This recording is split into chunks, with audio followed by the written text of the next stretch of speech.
I was about 17 years old, I think, when I took the EST training. The EST training was a big deal in the 70s, and it was a 2-weekend boot camp.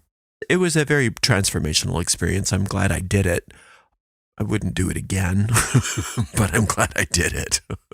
One thing I remember, Werner Erhard, the person who started that EST training, one thing he mentioned, which I then heard Marianne Williamson talk about it later, is that male peacocks, they have that beautiful plumage.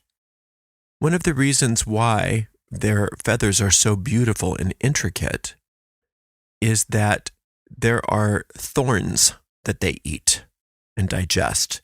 And there's some sort of chemical interaction between the specific, very hard thorns they eat that help to create the more beautiful plumage. Not that they wouldn't have that plumage without the thorns, but when they eat the thorns, it becomes even more beautiful. It's a wonderful image for us. It's a nice parallel between our own challenges in our lives, our own pain that we go through, and the transformation that's available to us by eating our way through the thorns of our lives.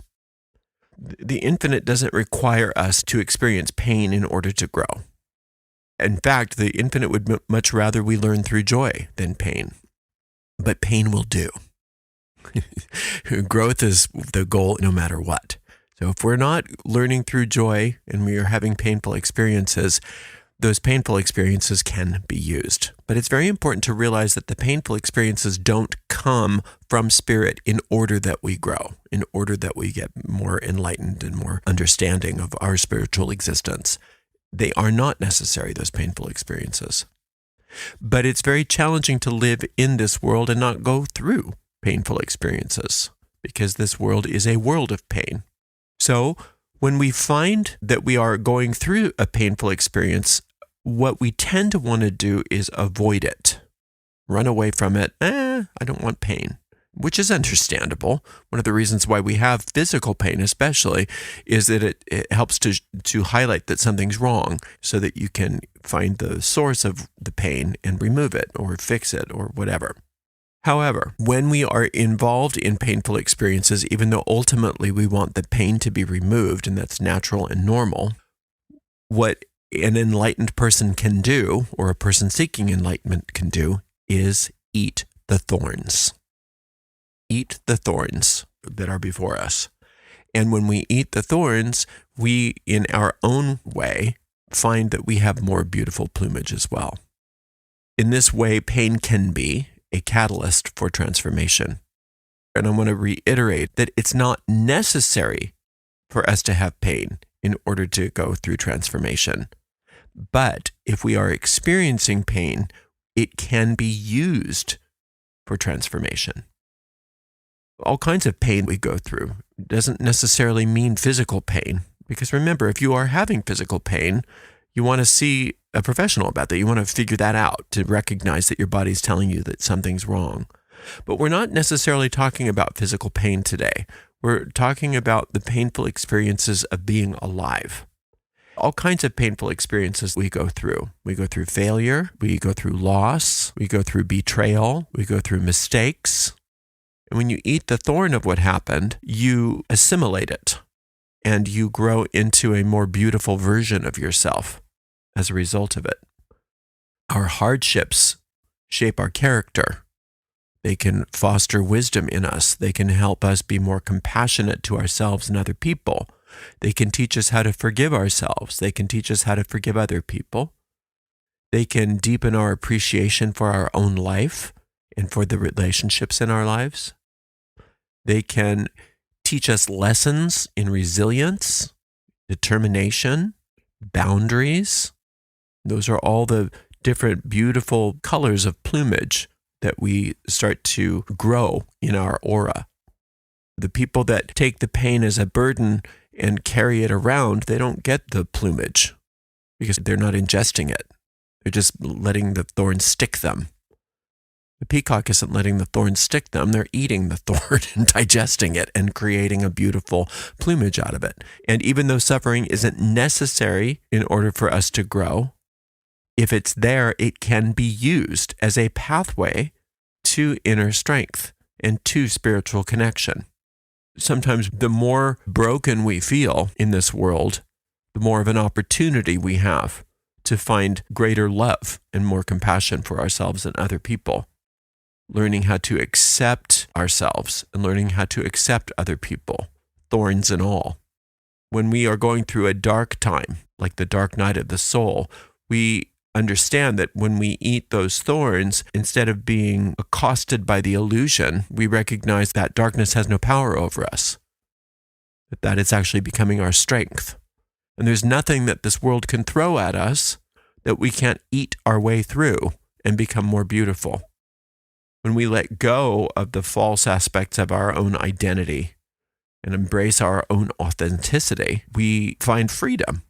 But sometimes the only way to do that is to go through whatever it is that we're going through, munching our way through the problem, munching our way through the fear, the ego, the self-doubt, in order to reveal that beautiful plumage, that beautiful aura, that beautiful soul that we are. And then our challenges are seen as turning points for our own self-discovery, for our own spiritual growth. Rather than punishments that are being rained down upon us, we are recognizing that those painful experiences, although not sent to us by Spirit, can be used by Spirit. There's nothing that the ego can come up with that Spirit can't use to bring us into freedom, that cannot bring us into release, that Spirit cannot use to help us find our way back to our soul. When the ego throws a painful experience your way, rather than ducking and covering and running away, you can call upon that inner guide. You can call upon that inner resilience, that inner spirit, and say, no, we're going to just eat our way through this. We're going to eat those thorns. We're going to become more beautiful, more resilient, more ourselves. And we're going to be an example to everyone around us that nothing but beauty can exist for us. There's nothing that the ego can throw at us that will get us to believe that anything of this world has power over us. The process of healing is one of self-acceptance. You can't heal something that you don't accept. If you had a pain in your foot, if it's something that was serious, there's no way to heal it if somebody can't take a look at it. If you pretend like it's not there, you're not going to get it healed. If you go to the doctor with a pain, you don't say, oh, I'm so embarrassed to show the doctor my pain, so I'm just going to pretend like everything's okay. You don't do that. But for some reason, when it comes to Spirit, we say, well, let me just get all my stuff taken care of on my own, and then I'll go to Spirit, or then I'll go to God, whatever your terminology is. I'll get it all handled first, and then I'll go. But that's backward. You wouldn't do that. You wouldn't say, let me learn how to play piano perfectly, and then I'll go see the teacher. The same thing goes with us. When we're going through pain, we have within us an inner physician, if you will, an inner guide that knows exactly what to do. And that inner guide is not going to have you run away from what it is that you're afraid of or run away from what is painful. It's going to have you go right straight through it. And then not only are you going to be freed from that pain, but you're going to become more beautiful as a result of it. That's something that a lot of us don't even consider. Our pain, although not sent to us by Spirit, can be used not only as a way to become more enlightened, but also more beautiful, more happy. When something really shakes you to your core and you get through to the other side of it, something like that doesn't have the power to shake you in the same way again. It just doesn't have the power to shake you in the same way because you know that you're resilient. You know that you can get through this. You know that it doesn't have power over you. You know that there's beautiful plumage on the other side of that, whatever it is. What a wonderful thing to know and to recognize that you don't have to be afraid of this pain. You don't have to be afraid of what the ego is throwing out at you, what the world is throwing out at you. You can eat those thorns, digest them, and become more beautiful as a result of it. One of the reasons why I keep harping on certain aspects of this is a lot of people hear this kind of thing and they say, oh, okay, so it's all about pain.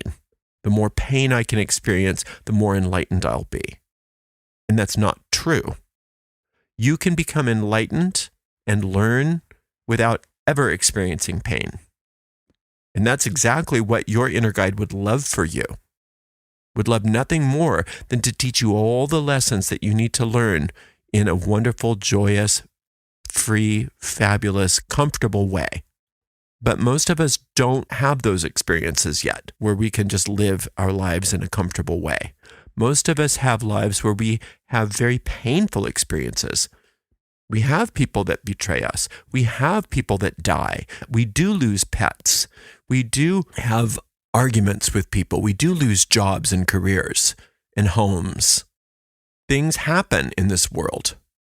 And what the ego would love most of all, because it's programmed to do this, is to let those things destroy us.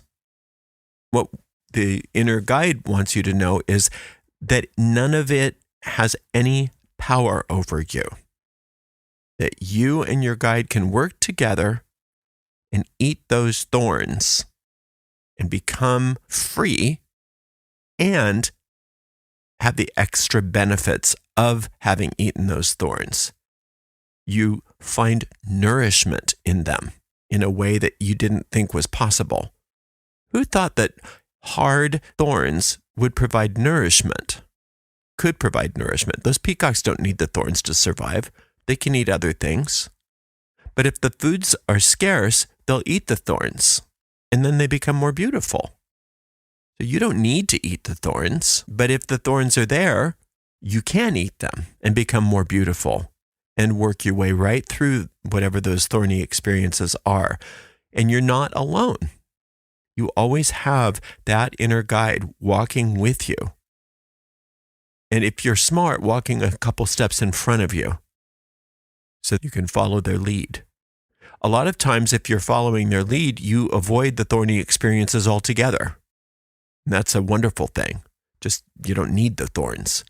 But when they're there, isn't it nice to know that not only do they have no power over you, but you can use them in a way that is so transformative, you become better off. I had a craft teacher once that used to just laugh at people who would do reversing spells. Her thing was, first of all, most people that think they need to do a reversing spell don't have curses coming at them. They're just making excuses for their problems. They don't want to look at them honestly, so they're saying, oh, somebody must be hexing me. Somebody must be cursing me. That was her point of view. But she said, if somebody really is cursing you, why would you want to reverse it when they've taken all that trouble to throw so much energy your way? Why not clean it up and use it for your good? Was it just another way of saying, why not eat the thorns and become more beautiful? And so she would teach us how to do transformation magic. She would say, if you really believe somebody's hexing you or cursing you, your attitude should be bring it on, because I'm going to pull that energy through. She would use planetary forces to clean it up and turn it into whatever she wanted. Turn it into money, turn it into new clients, turn it into health, turn it into whatever she needed. And it's a similar idea. Whatever life throws at you, you don't have to just bemoan it. You can use it. You can change it. You can transform it. And you have within you an expert sorcerer, an expert teacher in magic and sorcery that works inside you. And you can go to that guide and say, well, how can I get through this in the best possible way? And your guide will show you. See that thorn? Eat it. What? Yes, eat the thorn. And then you eat the thorn and you realize, oh, I destroyed the thorn by eating it. And look at all this pretty color. This is a great idea for the week. Again, we're not trying to create painful experiences for ourselves. There's plenty already there. When life throws something at you this week, because it will. When was a week that you didn't have something thrown at you? It doesn't have to be major even. But when life throws something at you this week, how are you going to respond to it? Try something different. Try saying, bring it on. I got this. I'm going to connect with that inner guidance, and I'm going to eat those thorns.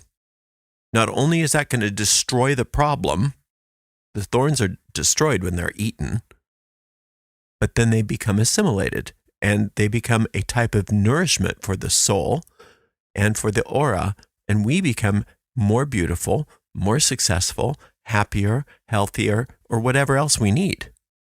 I think that's a pretty good deal, that no matter what life throws at you, if you learn how to do it, you can digest it and allow it to become something beautiful for you. Then you're not so worried about the world anymore and what it's going to throw at you. It just is more opportunity for beauty, more opportunity for success, more opportunity for things to work out for you. This is a wonderful week for you to just look into each day, and as something comes to you, if you don't like it, you're not going to run away from it. You're going to get quiet for a moment, turn within and ask for help, and then learn how to assimilate it, digest it, and allow it to become something beautiful. Thank you so much for spending some time with me today. I so appreciate you. Until next time, blessed be.